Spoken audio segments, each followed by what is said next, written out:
This video is sponsored by Skillshare. I'll talk about them in a later part of the video and also a cool offer which they have right now going on. So stay tuned for that. What's up everyone? Welcome to another video or a video series. I'm going to make this maybe 3-part or a 4-part video series just like I've done it for project management and others.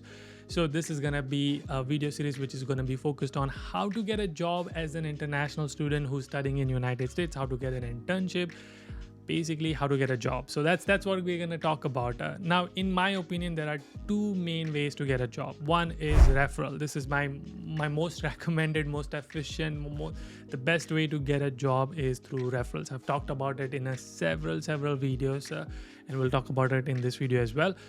And the second way is to get a job through online applying, LinkedIn, campus portal, etc. That part we're going to talk about in the following videos, which is about to come. In this part, we're going to talk about referrals. And you might ask like, hey, I'm a brand new student. I don't know anybody. How do I ask for referrals? How do I make referrals? How do I make connection? How do I build relationship? And I get this question a lot. So that's why in this video, we're going to talk about how to build relationship, how to find referrals, where to find referrals, how to ask for referrals. So that's what we're going to talk about in this video. Let's get started.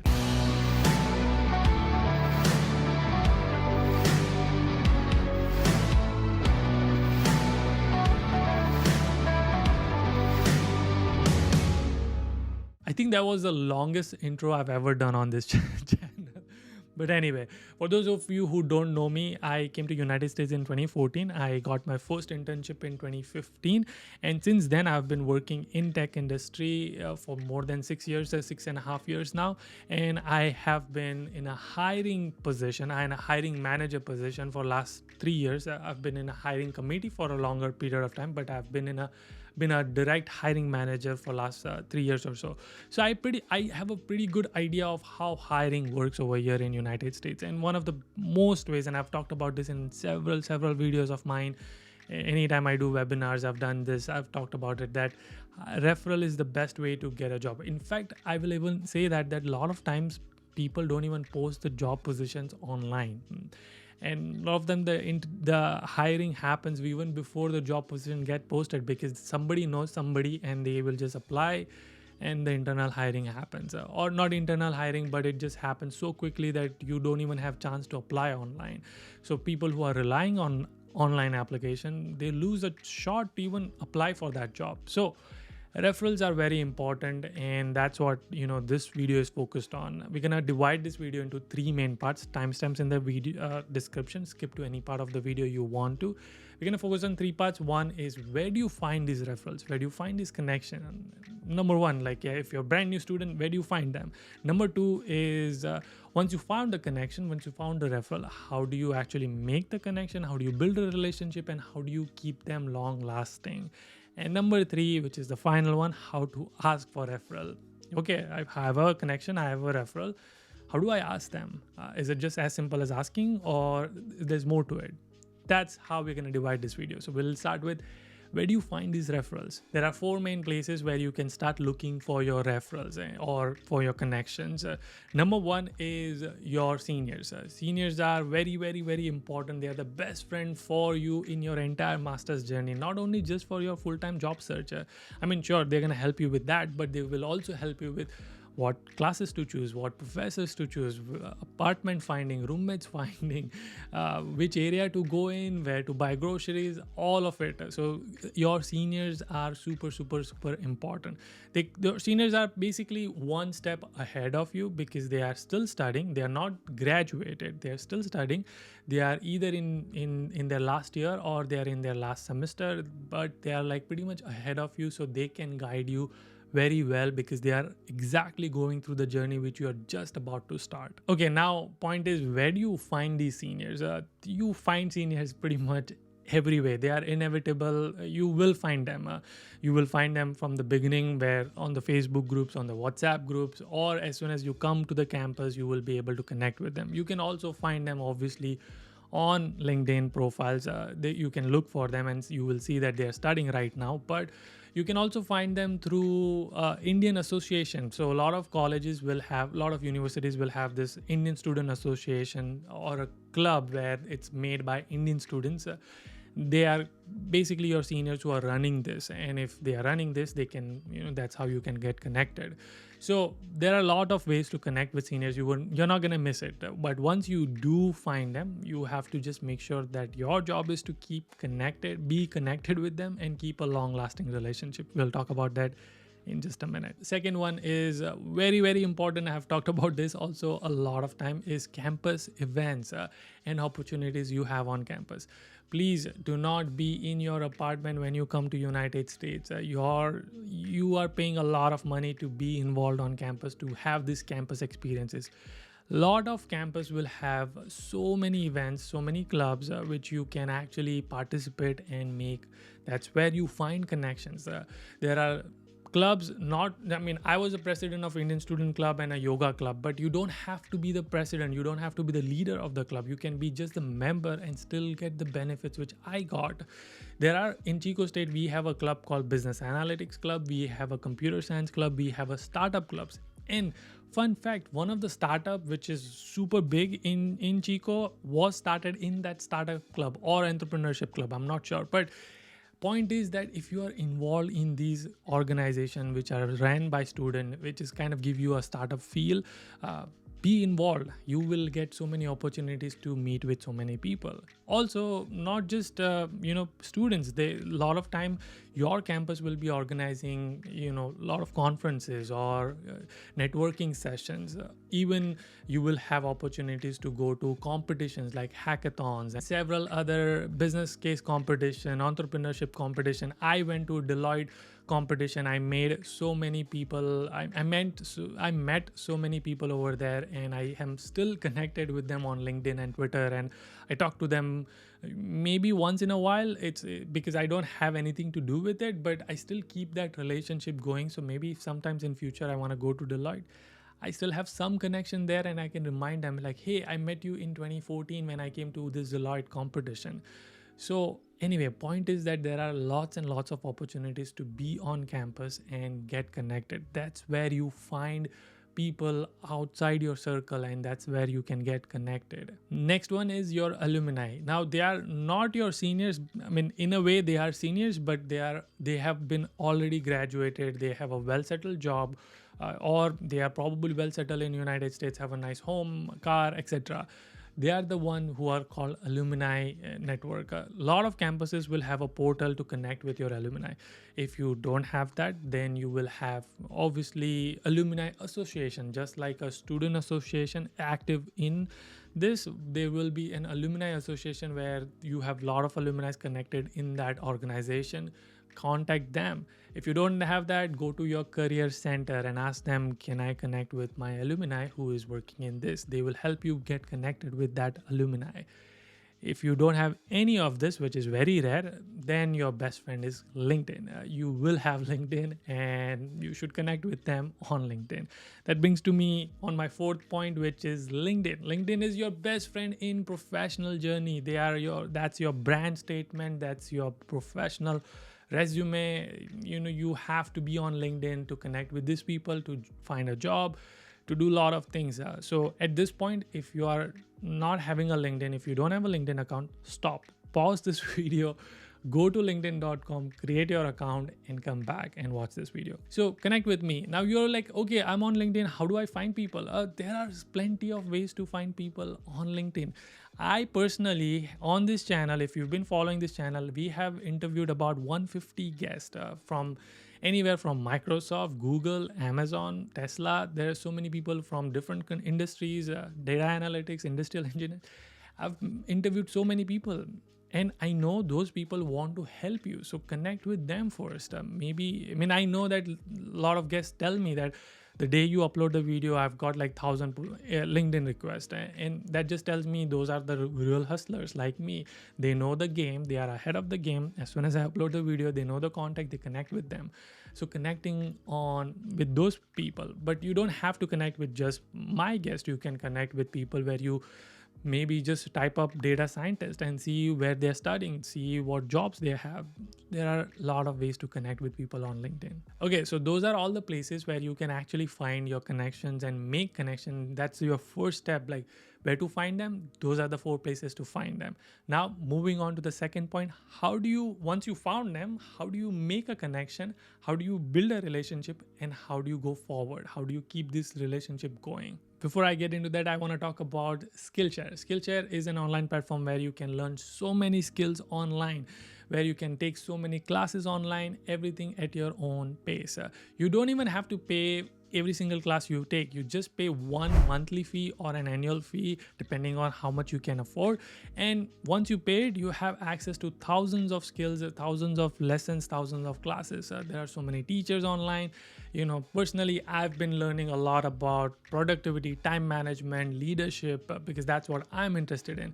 But the topic which we are talking right now, how to connect on LinkedIn, there's a skill for that. How to make your LinkedIn profile stand out, there's a skill for that. How to talk to recruiters, how to build your resume, how does the recruiting work, everything is in there. So the first 1,000 people who will click the link in my description will get free trial of Skillshare Premium. So I highly recommend you to go and check it out. If you like it, let me know in the comment section, and also let me know what skills you are learning right now. Moving on to how do you build this relationship. One of the key principle I live by, and the things which I've learned, is free to fee model in the business model. That's one of the thing I learned in my filmmaking class, which is you provide the value for free in first and then you charge the fee. It's a business concept, but it also applies in this kind of context. When you need something, you provide value first. Of course, now not necessarily everybody is going to be able to provide value, so there are alternatives to that, but you need to start with providing value first. Also, if you change the stigma of like you need a job from them, that's why you are connecting with them, just try to change that. Because every time you connect with them, they did the same thing. Probably they did that with their seniors, and other people did with that senior. So everyone has this preconceived notion that I know why this person is contacting me. He probably needs a job. That's why he's contacting me or she's contacting me. So what you should do is follow mentorship model. Make them your mentor, because when you ask for knowledge, it changes the dynamic.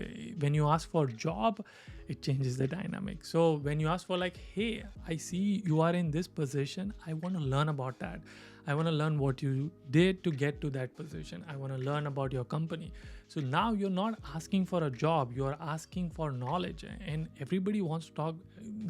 It's more easier to share knowledge than to trust somebody to refer somebody. Does it make sense? So for example, now we've crossed 100,000 on this channel. There are a lot of YouTubers who are starting to make videos, and they are reaching out to me and asking me for help, and it's like, hey, how did you do it? I'm struggling with this or XYZ.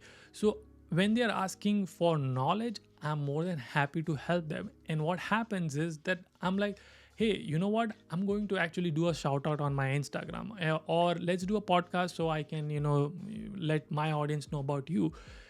This maybe all the time they had an intention of that some point of time I will do that, maybe not, but the beauty of this is that they asked for knowledge, they didn't ask for shout out in the first place. So start with asking for knowledge, start with asking for mentorship.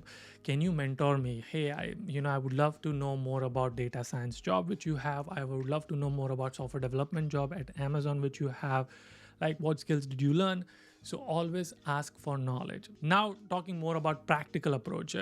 So when you find all these people in all these 4 locations which I said in the earlier part of the video, you go to LinkedIn. That's why I said LinkedIn is your best friend. LinkedIn is spot where you can connect with them. You can have a actual contact. Of course, from LinkedIn you take it to your WhatsApp or your phone contact or text messages, but start with LinkedIn, or email. Some people prefer email, but LinkedIn is best place to connect with them.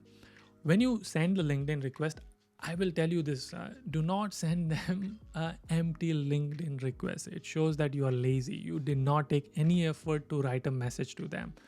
So spend time and write a personalized message. It will take you 5 minutes, but that 5 minutes will actually make you connected with that person on a deeper level versus you being lazy and sending connect on it. I have more than 2000 people requesting me right now when I'm recording this video. I have not accepted everybody because I have to, manually accept everyone. I wish LinkedIn will give me an option to just accept all. I would do that. But what changes is when somebody has a personalized message that draws my attention first. I was like, oh, let me see what he has to say in the request itself. So then I'm looking at it and I'm like, okay, I want to connect with them. Or they will say like, I'm from DJ Sangvi, which is where I'm from, or I'm studying in Chico State. I was like, oh yeah, I want to connect with you. So whatever that message is, it should be as simple as that. And I will put a description, a template, which you can use it. Don't copy paste. Obviously use it your circumstances, make it yours. But I'll give you a couple of examples how you can connect with them. Linked in description, you can check out those templates. Same concept apply to email, Instagram, Twitter. Now there are spots where I've connected with people on Instagram instead of LinkedIn. There are spots where I've connected with people on Twitter. I've heard people have connected way much better on Twitter versus that. I think Apurva, who is a cybersecurity guy, or Atapan, who's into consulting world, he told me that they have connected with their recruiters on Twitter. So maybe Twitter is the way to go for some of you. Anyway, point is just connect with them on some way of platform to get started the conversation, to get this conversation started. Now that you have the connection built, the first spot is done. Now comes the messaging part. Please, please, please, your first, second, third message shouldn't be about, hey, please, can you refer me to your company? Please don't do that, because it's such a throw off. It's just it's a turn off for a lot of people, because you just to build a request. I mean, you just literally met somebody and you're like, hey, can you refer me to your company? Why would they do that, right? Think about it. You have to build a relationship. So that's why this whole concept, which I'm telling you right now in this video, you need to start early. You cannot start the last day when you're graduating. Yeah, at that time you are so desperate that you can't, you just need it. But if you start from the first day you land, or even before you land, some people who are doing that, that's awesome. But the day you land in United States, the first day in your United States, start from there. Maybe keep a goal, time management. As a project manager, this is how my brain works. 30 minutes of a day I'm going to spend on LinkedIn to connect with people and talk to them. So that way, at least you know what's going on. Maybe not 30 minutes, maybe 15 minutes, whatever that time frame is. Just start connecting with people early on. So that way you have 2 years before you graduate, enough time to make this relationship going. Okay, so what do you talk about? You talk about, everybody likes to talk about themselves. I like to talk about myself. If somebody asks you a question, you like to talk about yourself. So when you connect with somebody, ask them question about how's their life going, what does they do, what do they do in their job, how did they get the job, what does their industry do, what does their company do, what does skill look like, what tools they use. Ask them the questions more than you speaking. Do not tell them what you need. Ask them the question. Or obviously ask questions based on certain situation happening in your life. Like, hey, I'm applying for OPT. I have a doubt on this. Or I see that you took a class. I see from your profile that you took a class in operating system. Can you tell me a little bit more? Like, what was that class like? Is that hard? Which professor did you choose? Etc. etc. So it's a very easy way. Let them talk. Ask them the questions. Ask about campuses. Ask about their life in the current job. Ask about work-life balance in the company. There are plenty of topics. If you Google it, how to make a conversation, there are a lot of ways to make a conversation. So start with weather. People like to talk about weather. How's weather there? Or how's the housing market there? How's company politics over there? Whatever it is, I'm just giving you topics from the top of my head, but it's easy. Just do not start with, can you refer me? Just talk about something about themselves. Let them talk. Okay, now that you have sent a couple of messages, you've started talking to this person, you started building this relationship, now comes where you offer value. Like I said, you're not necessarily going to have something to offer value. Let's say you don't have any skills. Then next is offer them your time. Ask them for coffee, ask them for lunch, ask them for dinner. You can cook for them and pay for their coffee and pay for their lunch if you take them out for lunch. That's a very nice gesture.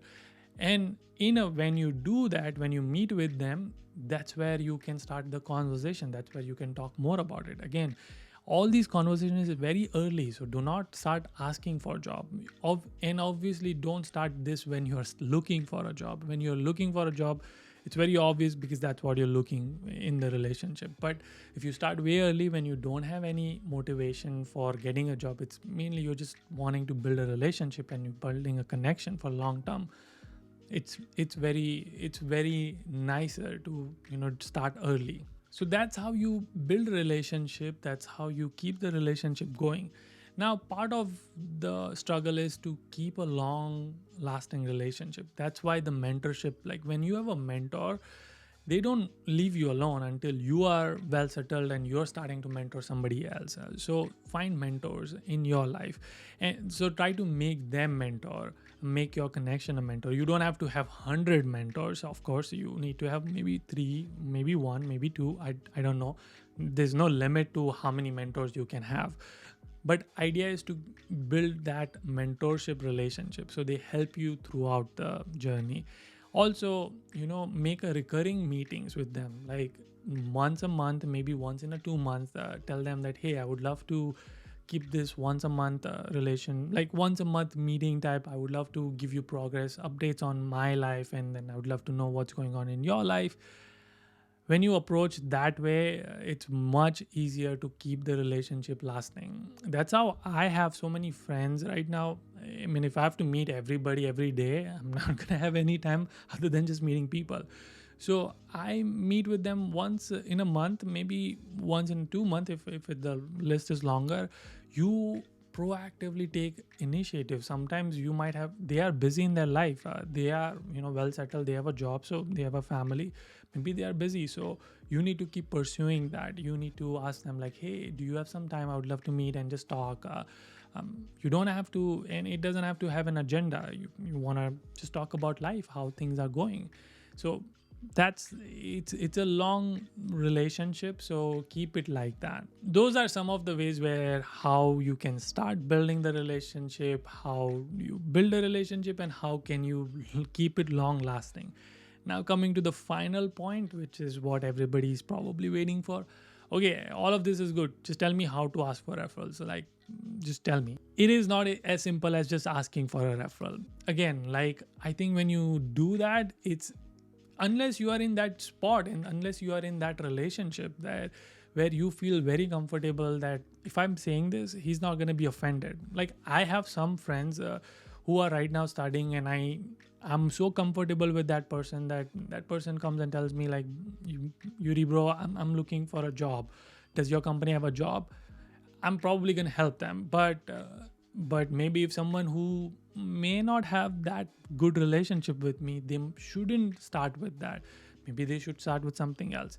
So here's some practical tips. What I see, what happens a lot is you go and ask them, you go and ask your connection like, hey, please let me know if your company is looking for a job. I would love to, apply for that. Can you refer me to that? That's a wrong way. You are basically asking somebody to do the job for you. You're literally telling somebody like, I don't have a time to look for a job position. I don't have a time to do anything. You tell me if your company is hiring. You find out in your company if somebody's hiring. And then if somebody's hiring, then tell me which position is that. And then I'll tell you like, I like that position. And then you refer me to that. It's a long way and so much to ask for somebody who's going to actually refer you. Maybe you are in that relationship where that might work, but majority of time it will not. At some spot, yes, that is kind of legit where you have tried all the other things and that's where you are going for. But start with, hey, I looked up your company. I see this position. Can you tell me a little bit about this position? And do you know hiring manager for this position? Do you know anything about this position? Again, the method is to ask for information, ask for knowledge. Never ask for what you want in the first spot. So you're basically asking just a simple questions like, hey, I saw this program manager position in your company. For example, like say my company is hiring for program manager. Do you know the hiring manager? Can you connect with me? If they can, then that's golden. Like, because now you're directly talking to hiring manager. There is a direct link between hiring manager, you, and the person who's connecting you. So let's say I connected a hiring manager to this person. I was like, hey, I have a friend who's really interested in this, and he wants to just ask you a couple questions. You both are connected now. Even when you're connected with hiring manager, of course, don't ask directly, can you refer me? Or you should never ask hiring manager to refer you, unless of course, if you're hiring for my team and you're reaching out to me for a referral, good, that's a good spot. But if someone else is referring you to a hiring manager, don't ask them, ask your friend to refer you to that position. Make sense? So you are asking hiring manager the questions like, what is this job role like? What does the responsibility look like? What does my day-to-day work look like? That gives you an idea of what to put in your resume, what to answer, what to prepare for resume, etc. Again, if somebody else is referring you, you don't even have to worry about resume, because most likely you are going to get a call because someone else is referring you. And let's say the case where the person does not know hiring manager because the company is too big. I mean, we have 25,000 employees in EXL. Let's say you're applying for Florida branch and I'm in California. I have no idea, but I can look internally to see, oh, I know what is this role about, or I know which department this is about, or I know this is an analytics department, and that's what they do. Even getting a little bit of information in that job role helps you in a long way. And maybe that person will try to look for you, but you are not asking for it. You're just asking, can you tell me anything about this position, roles, responsibilities? What does this person do? What does this department do? What does this business model look like, etc. And then after you've done all of that talking, that's where you can ask like, hey, I'm actually really interested in this position. Can you refer me to this? Or is it possible for you to refer me to this position? I'm really interested in it. So that's how you ask for it. You do not start with, can you refer me? Please don't do that. So you do the hard work, you do the heavy lifting of finding a job position and then reaching out to them, versus you telling them, please tell me if your company is looking for one. That's just very lazy approach. Now, of course, where I said one point that sometimes companies don't even post it online because they are doing all internal hiring. That's where you can actually pose a question. Is your team looking for data scientist? Is your team looking for project manager? Is your team looking for software developer? That is specific to the team, and instead of your whole company, right? If you do ask that, like, is that looking? And if they say yes, then you say, can you tell me a little bit about that position? I would love to apply for it. Or can you refer me to that position? Can I look it up online? So those are the ways you ask for it, not directly. I hope I'm clear, and I hope I'm trying to explain you how I would approach my job search. Maybe someday when I do try to switch my job, I will document that whole journey and try to give you. Right now I'm not in that spot, but when I do, I'll try to document it so you can see in live how I am doing it. But hopefully this video helps you where you can find your connections, how can you build a connection, and how can you keep it lasting, and how to ask for referrals. Hope this video was helpful. In the future video, we are going to talk about, for those people who did not have referrals, who are introverts, who don't make connections, who are solely relying on their own job search, online application, campus portal application, career fairs. What do they do? What does the process look like for them? I'll talk about them in the future videos in the series. We'll talk about how to build resume, keywords, etc. But I hope this video was helpful, and if it was helpful, like and share. Please share it with someone who is in this process. Comment, let me know, because every single comment inspires me to make content like this. Also, don't forget Skillshare. For first 1,000 people going to get 1 month free. I highly recommend you to give it a shot and try learning something awesome on that. There are so many things you can learn from it. I'll see you guys in the next one. Until then, keep smiling and keep hustling. You gotta hustle every single day.